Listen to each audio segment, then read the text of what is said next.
Johnny और don की सच्ची कहानी। कई साल पहले हमारे घर में एक काला कुत्ता था।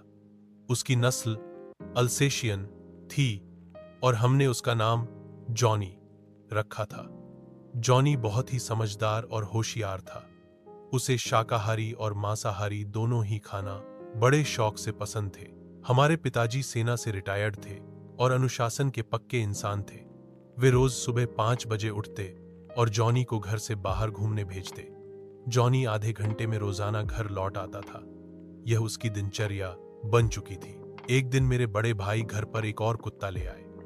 वह सफेद रंग का बुलडॉग था जो सड़क पर अकेला भटक रहा था।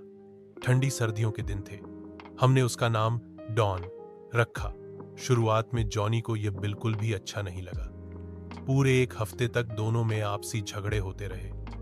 कभी एक दूसरे का खाना छीन लेना तो कभी पानी पीने से रोक देना। पर आश्चर्य की बात यह थी कि रात को वही दोनों आपस में लिपट कर सोते थे। धीरे धीरे दोनों में अटूट दोस्ती हो गई।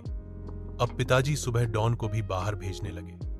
फर्क इतना था कि जॉनी आधे घंटे में लौट आता, जबकि डॉन दो घंटे तक बाहर घूमता रहता। ऐसे में पिताजी जॉनी से कहते, जा जॉनी, डॉन को घर ले आ।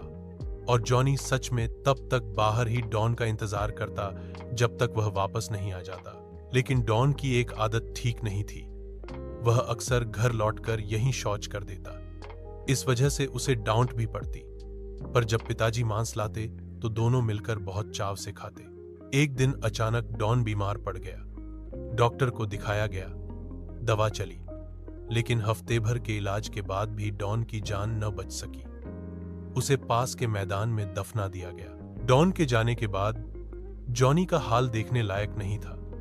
वह कभी सोफे के नीचे, कभी बिस्तर के नीचे, कभी आंगन में जाकर अपने दोस्त को ढूंढता। वह बेहद बेचैन हो गया। खाना भी छोड़ दिया। मांस तक उसे रास नहीं आया। आखिर एक दिन ऐसा आया कि जॉनी ने भी खाना पानी त्याग दिया और अपने दोस्त डॉन के बिना इस दुनिया से विदा ले ली। उसे भी उसी मैदान में डॉन के पास दफना दिया गया। शिक्षा, यह घटना हमें यह सिखाती है कि सच्ची मित्रता जाति, रंग, रूप और भाषा से परे होती है। दो बेहुबान जानवरों में भी इतना गहरा प्यार और अपनापन हो सकता है कि वे एक दूसरे के बिना जी नहीं सकते। आज इंसान इंसान के बीच जहां स्वार्थ और दूरी दिखाई देती है, वहीं जानवर हमें निष्कपट प्रेम और दोस्ती का असली मतलब सिखाते हैं।